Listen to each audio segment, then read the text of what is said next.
प्रिय श्रोता मित्र, आज के वेद पाठशाला कार्यक्रम में हम आपका हार्दिक स्वागत करते हैं। ये हमारा सौभाग्य है कि आपके साथ परमेश्वर के वचन का अध्ययन कर सकते हैं। इस आत्मिक यात्रा में आप हमारे साथ भाग ले रहे हैं, इसलिए हम आपका धन्यवाद करते हैं। मित्र, आज के अध्ययन में हम आपका ध्यान मनुष्य के सृष्टि और उसके जन्म के विषय केंद्रित करना चाहते हैं।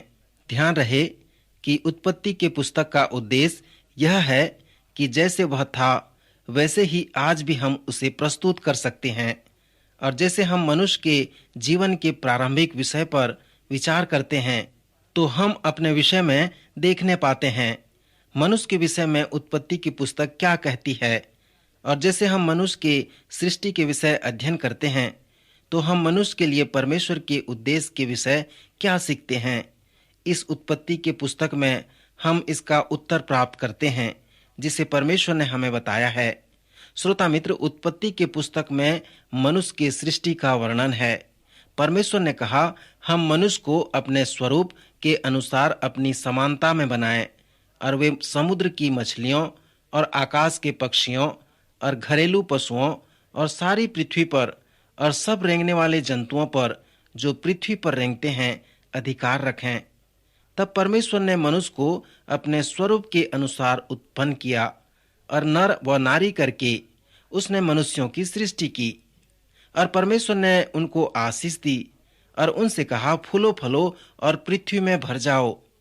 मित्र, उत्पत्ति के दूसरे अध्याय में भी मनुष्य की सृष्टि के विषय कुछ बातें मिलती हैं। दूसरे अध्याय के 18 पद कहता है कि फिर परमेश्वर यहोवा ने कहा, मनुष्य का अकेला रहना अच्छा नहीं, मैं उसके लिए एक ऐसा सहायक बनाऊंगा जो उससे मेल खाए। तब यहोवा परमेश्वर ने आदम को भारी नींद में डाल दिया और जब वह सो गया तब उसने उसकी एक पसूली निकालकर उसकी संति मांस भर दिया। और यहोवा परमेश्वर ने उस पसूली को जो उसने आदम से निकाली थी उसे स्त्री बना दिया और उसको आदम के पास ले आया। और आदम ने कहा, अब यह मेरी हड्डियों में की हड्डी और मेरे मांस में की मांस है, सो इसका नाम नारी होगा, क्योंकि यह नर में से निकाली गई है। इस कारण पुरुष अपने माता पिता को छोड़कर अपनी पत्नी से मिला रहेगा और वे एक ही तन के बने रहेंगे।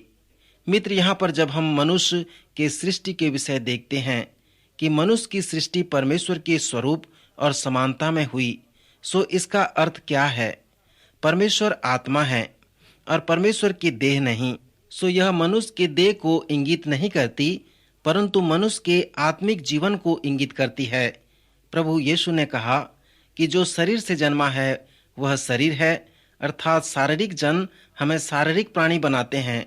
सो इस शारीरिक देह के द्वारा मनुष्य परमेश्वर के स्वरूप व समानता में नहीं है, परंतु ये हमारा दायित्व है कि हम आत्मिक बने। और यही आत्मिक बात परमेश्वर के स्वरूप व समानता के विषय बताती है। ऐसा लगता है कि जब परमेश्वर ने सब कुछ बनाना समाप्त किया तब यहोवा ने आदम को भूमि की मिट्टी से रचा और उसके नथनों में जीवन का श्वास फूंक दिया। तब मनुष्य शारीरिक व आत्मिक रूप से जीवित प्राणी बन गया और इसलिए परमेश्वर ने मनुष्य को अपनी आत्मिक स्वरूप व समानता में बनाया, क्योंकि परमेश्वर आत्मिक हैं।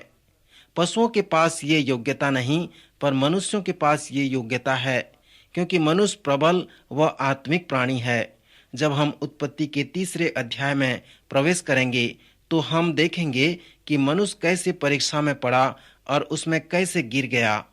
परमेश्वर ने आदम व उसकी पत्नी हवा को आत्मिक बनाया था और वो चाहता था कि वे आत्मिकता में बढ़ें, इसलिए उसने उन्हें अपने आत्मिक स्वरूप व समानता में बनाया। तो श्रोता मित्र, यह हमारा पहला अवलोकन है कि मनुष्य के सृष्टि के विषय हम देखते हैं कि वह प्रारंभ में कैसा था और आज कैसा है। क्योंकि परमेश्वर ने मनुष्य की सृष्टि इसलिए की है कि वह आत्मिक हो, और अब जबकि मनुष्य आत्मिक नहीं होता तो वह आत्मा से नहीं पर शरीर से जन्मा है और वह परमेश्वर के स्वरूप व समानता में नहीं है, क्योंकि परमेश्वर आत्मिक व जीवित है। एक बार प्रभु यीशु मसीह उन लोगों को जो आत्मिक रूप से मृतक हैं इस प्रकार संबोधित किए, एक मनुष्य प्रभु यीशु मसीह के पास आकर प्रभु से कहा, प्रभु मैं आपके पीछे हो लेना चाहता हूँ, परंतु हे प्रभु पहले मुझे जाने दे कि अपने पिता को गाड़ दूं। परंतु प्रभु यीशु मसीह ने उससे कहा, मरे हुओं को अपने मुर्दे गाड़ने दे, पर तू मेरे पीछे हो ले और परमेश्वर के राज्य की कथा सुना। मित्र, इसका क्या अर्थ है कि मरे हुओं को अपने मुर्दे गाड़ने दो? प्रभु का कहना है कि तुम जो शारीरिक रूप से जीवित हो, इसका अर्थ यह नहीं कि तुम सचमुच में जीवित हो, अर्थात जो शारीरिक रूप से जो जन्मे हैं वे परमेश्वर के स्वरूप व समानता में नहीं हैं, क्योंकि वचन यही कहता है। परंतु जब हमारा नया जन्म होता है तब हम परमेश्वर के स्वरूप व समानता में आ जाते हैं।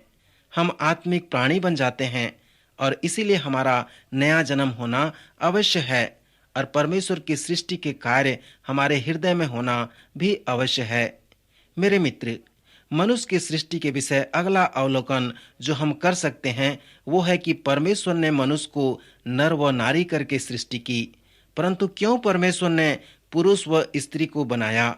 वह परमेश्वर ने आदम को गहरी नींद में डालकर उससे एक पसली निकाली और उसमें उसकी संति मांस भरकर उसे स्त्री बना दिया। तो यह पहला शल्य कार्य था जिसे परमेश्वर ने किया। यह बात मुझे बहुत ही अच्छी लगती है और अनेक विद्वान भी यही कहते हैं कि परमेश्वर ने स्त्री को पुरुष के सिर में से नहीं बनाया कि मनुष्य स्त्री का गुलाम हो, और परमेश्वर ने स्त्री को पुरुष के पांव से भी नहीं बनाया कि वो उसके नीचे रहे, परंतु परमेश्वर ने उसे पुरुष के हृदय की पसुली में से बनाया ताकि वो उसके पास रह सके, उसके संग रह सके। इसमें एक और अच्छी बात हम जान सकते हैं कि क्यों परमेश्वर ने स्त्री को बनाया। यहाँ पर हम यह कह सकते हैं कि यद्यपि मनुष्य परमेश्वर की समानता में था, फिर भी वह स्त्री के बिना अधूरा था।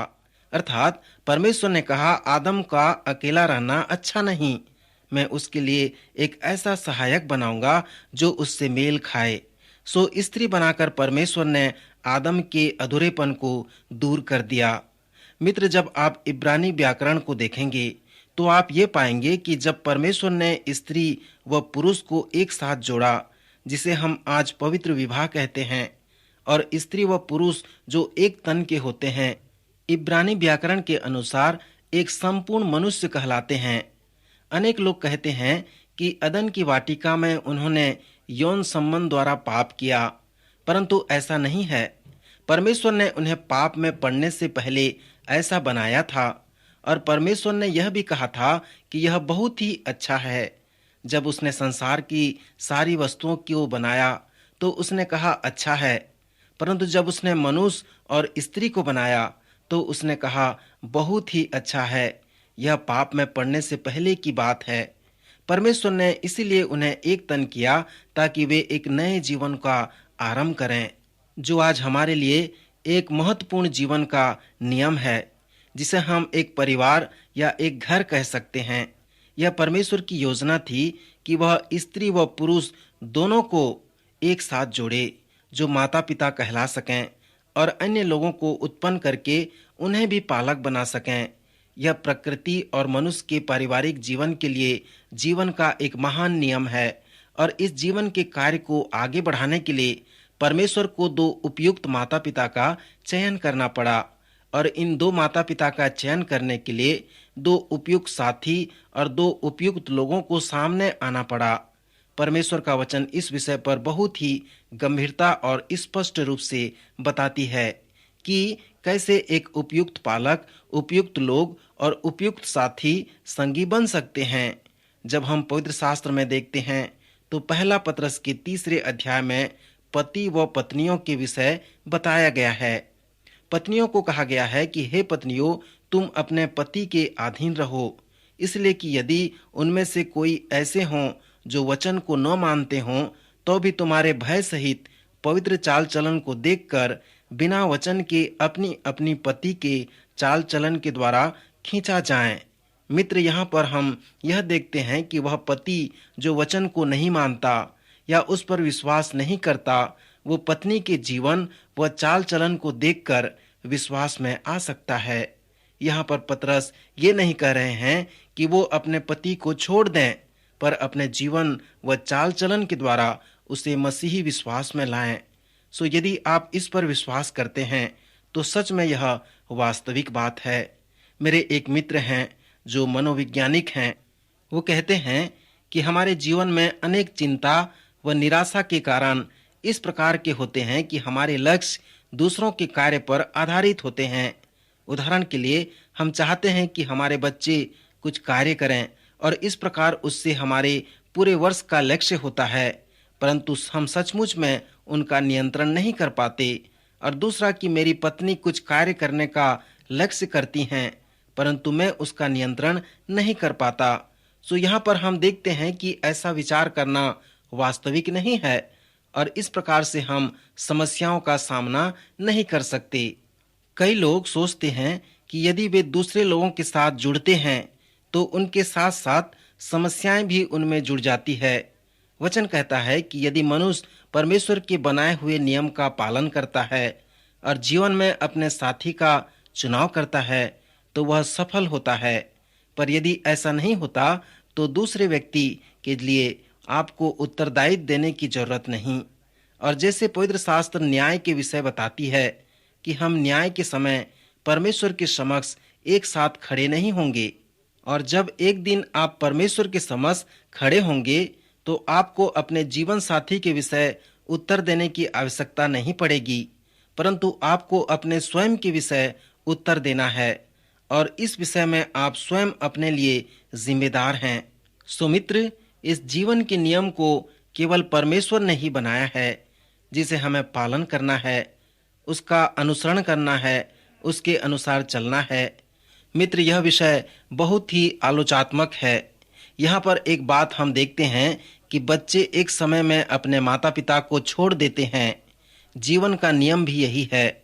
जब बच्चे जवान होते हैं या 20 वर्ष के ऊपर के होते हैं तो वे लोग माता पिता को छोड़कर किसी अन्य के साथ जुड़ जाते हैं।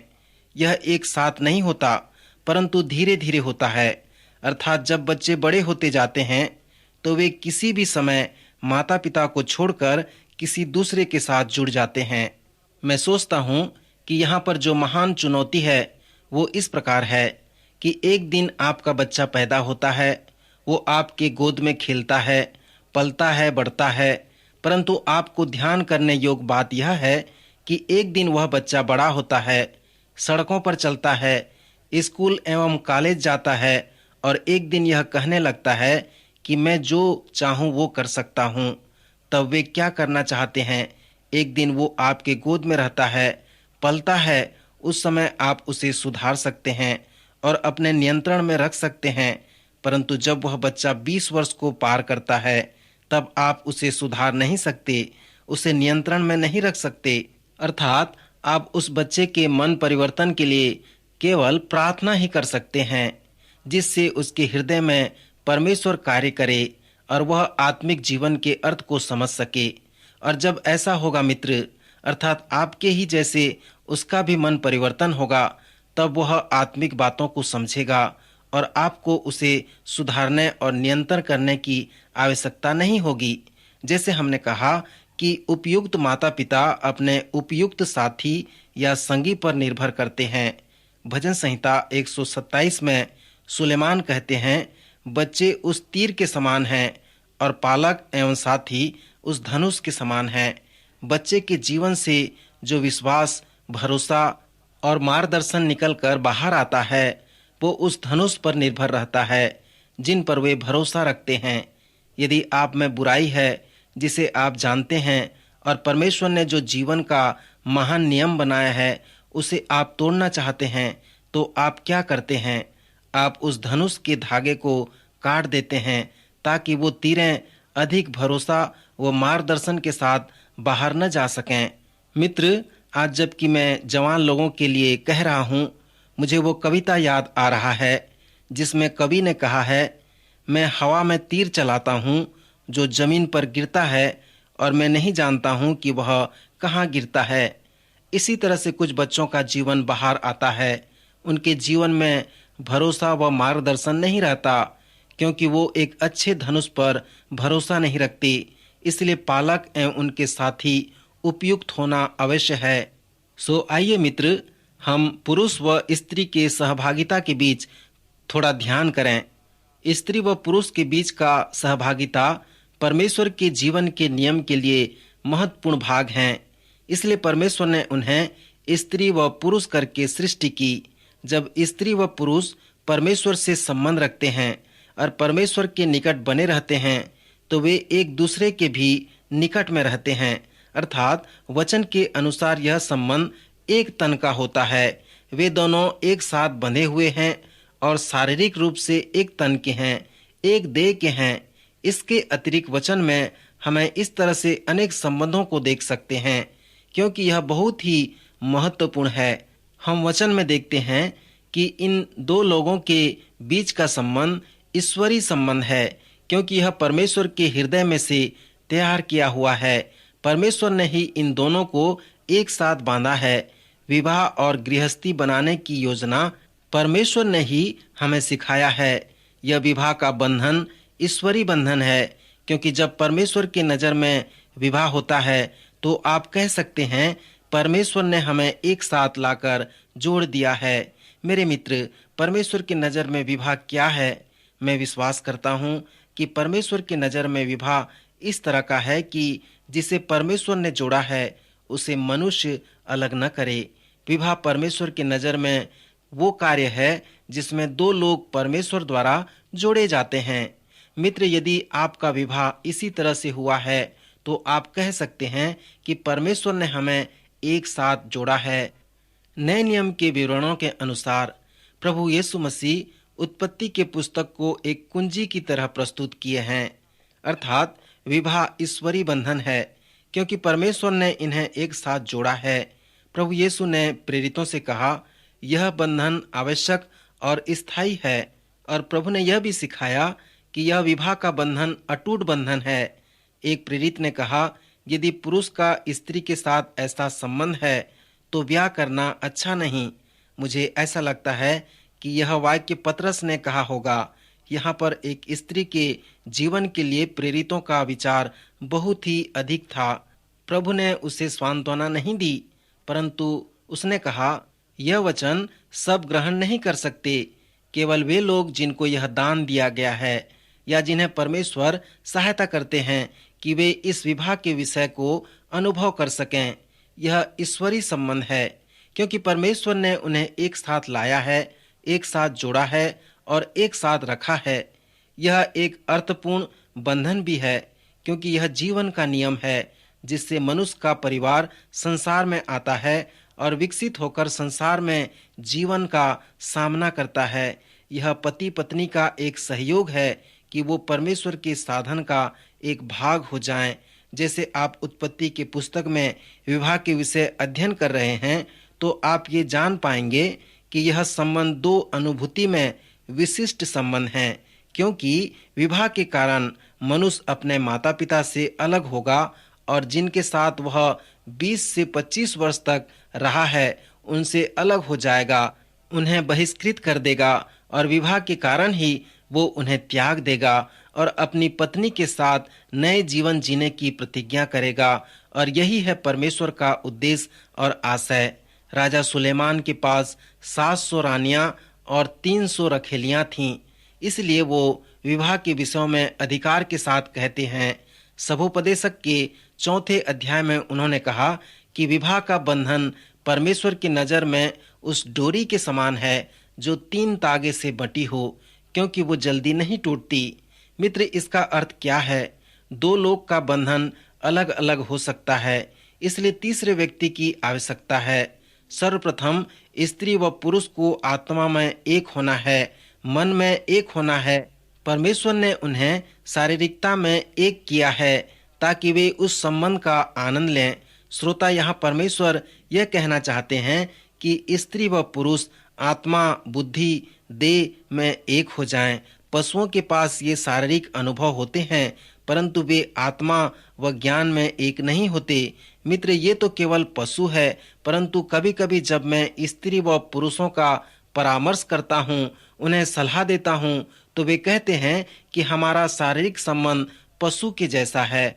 और इसका कारण यह है कि उनकी सहभागिता आत्मा के साथ नहीं होती और वो उस संबंध के गहराइयों को नहीं जानते। यह सचमुच में पशुओं के जैसा ही भौतिक बात है। परमेश्वर पिता ऐसा नहीं चाहते और न ही उनका अभिप्राय ऐसा होता है। परमेश्वर चाहते हैं कि हम उन 3 तागे से बटी हुई डोरी के जैसे हों जो जल्दी नहीं टूटती। उनका अभिप्राय ये भी है कि हम आत्मा और मन में एक हों और हमारा शारीरिक मेल मिलाप भी सही हो। और यदि ये तीनों बातें हमारे जीवन में सही हैं, तब हमारा जीवन भी उस 3 तागे से बटी हुई डोरी के समान है जो जल्दी नहीं टूटती।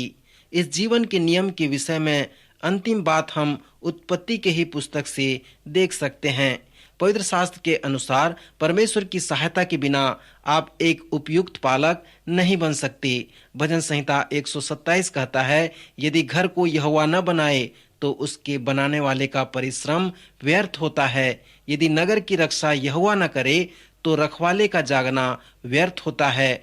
तुम जो सवेरे उठते और देर करके विश्राम करते और दुख भरी रोटी खाते हो, यह सब तुम्हारे लिए व्यर्थ ही है, क्योंकि वह अपने प्रियों को यूं ही नींद दान करता है। सुलेमान कहता है, परमेश्वर अपने प्रियों को सामर्थ देता है कि वो उपयुक्त पालक बन सकें। सो मित्र, एक उपयुक्त माता पिता बनने के लिए परमेश्वर की सहायता की आवश्यकता है।